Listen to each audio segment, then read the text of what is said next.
Hi, this video is a review of the gas laws, and I'm just going to go to a couple examples in your homework packet, number 3. And I'm going to look at the combined gas law, P1 B1 T2 equals P2 B2 T1, P for pressure, B for volume, T for temperature, and that temperature in Kelvin. So I'm going to look at this example, and I see I have 2.7 liters, which is a volume, kept at 25 degrees Celsius, and it's 0.85 ATM, which would be a pressure of atmospheres.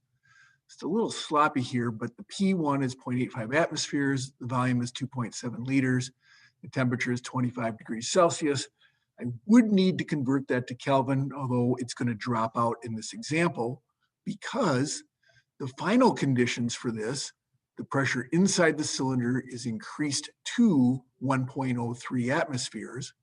So we're changing the pressure, one thing going to new conditions, which is often what we do with this type of problem. And it says the temperature remains the same. So the temperature is 25 here, it's 25 here, or if I did it in Kelvin, it'd be 298 here and 298 here. So I know 1, 2, 3 out of 4 things. I can plug it into the P1, V1, T2, P2, V2, T1, and I'm going to solve for V2. The algebra tells me to take P1, V1 over P2, and I can punch in my numbers, and then I get an answer of 2.3 liters. Notice if I would have kept the temperatures in there, they would have been the same number. They would have just canceled out, but we can just simplify that down to the pressure volume, which would be Boyle's law. Let's just make sure our answer makes sense. We didn't get it backwards. Keeping the temperature the same, if I increase pressure from 0.85 to 1.03, I should scrunch up the molecules, and that should make my volume less, which it is. It's not a big change, but it goes from 2.7 to 2.3. So that would make sense. Let's look at one more example of this gas law. I have 3.5 liters of neon gas, 380 millimeters mercury, 0 degrees Celsius. So I write all these things down, and I'm going to convert right to Kelvin right here. Those are my initial conditions. And then I'm going to go to my final conditions here. I'm trying to find the volume. I don't know that. Now, it doesn't say increased to 760 millimeters mercury. It says an increase of 760 millimeters mercury. So I have to add 760 to my original. And then it's an increase of, well, I'm adding it to 0 or I'm adding it to 273. So either way, it's going to be 303 Kelvin, depending when you switch over to the Kelvin temperature. Okay, looking at this, I know everything except V2. So I'm going to solve for P1, V1, T2 over P2, T1. And now it's just a matter of pulling and taking out my numbers. Notice this number, and this number here for temperature goes on top. So you don't want to flip that around. And then it's over these two right here, and I get 1.3 liters. I look at this and say, well, the temperature went up. That should make my volume a little bigger. But notice the pressure went up by a lot, and that's going to make the volume a lot smaller. So the biggest factor is the volume decreased right there, and it is much less with what we get. Do you have to show all this? No, but for showing work, you should show at least what's multiplied and divided. Notice when I use this gas law, I can use millimeters mercury, I can use atmospheres, I can use liters, I can use milliliters, because units cancel out. When you use PV equals nRT, like in the next problem, that becomes a different story. So let's go there. I'm going to skip over to number 9. Number 9 will have a demo to go with it that I'll do. That's kind of interesting, and you might have seen, but we'll go here right now. So I'm going to take a penny, and I'm going to put it in excess concentrated nitric acid, and it's going to give off nitrogen dioxide gas, cupric nitrate solution, and water.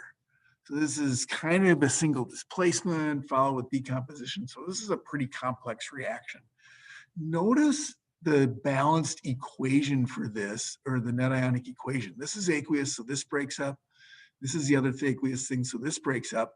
So 2 of the NO3s cancel out if I were trying to do that.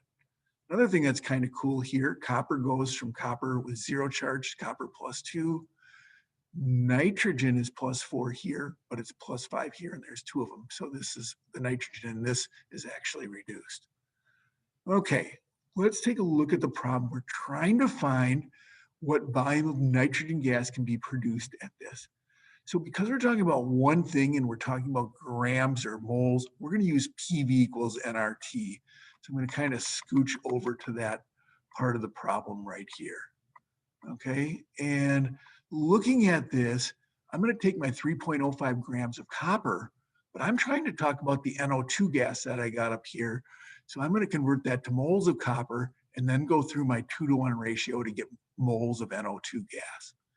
I don't think your problem asks you to do that STP. If you were asked to do that STP, you could just multiply by 22.4. But I think you're asked to do that at 20 degrees Celsius and 0.980 atmospheres. Well, you're given pressure and temperature, and you know the volume, or I'm sorry, you know the number of moles, so I'm thinking you have enough to find volume. So let's look at this PV equals nRT problem. Sorry, I lost it right there. And we have this pressure 0.980. You're trying to find volume. You know N is 0.961 or 0.0961 moles from before. And you know the temperature is 20 degrees Celsius, which would be 293 degrees Kelvin. So I say PV equals nRT, I solve for V, which I get this equation here. I punch in my numbers. Notice I'm dealing with atmospheres here, so I use the 0.0821, which would be liters atmospheres per mole K here, and then I can get my result right here, which is pretty close to what it is at STP, but it's a little bit warmer, a little less pressure, so I do expect it to be a little bit bigger. Okay, there's one more twist in this problem besides PV equals nRT.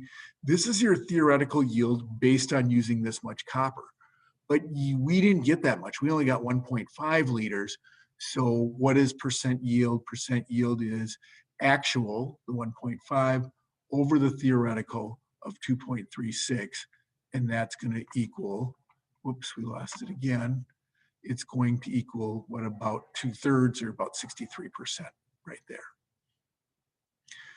Okay, just a reminder of P1V1T2, P2V2T1, the combined gas law, and PV equals nRT, which we use, or some parts of those, in a lot of different calculations.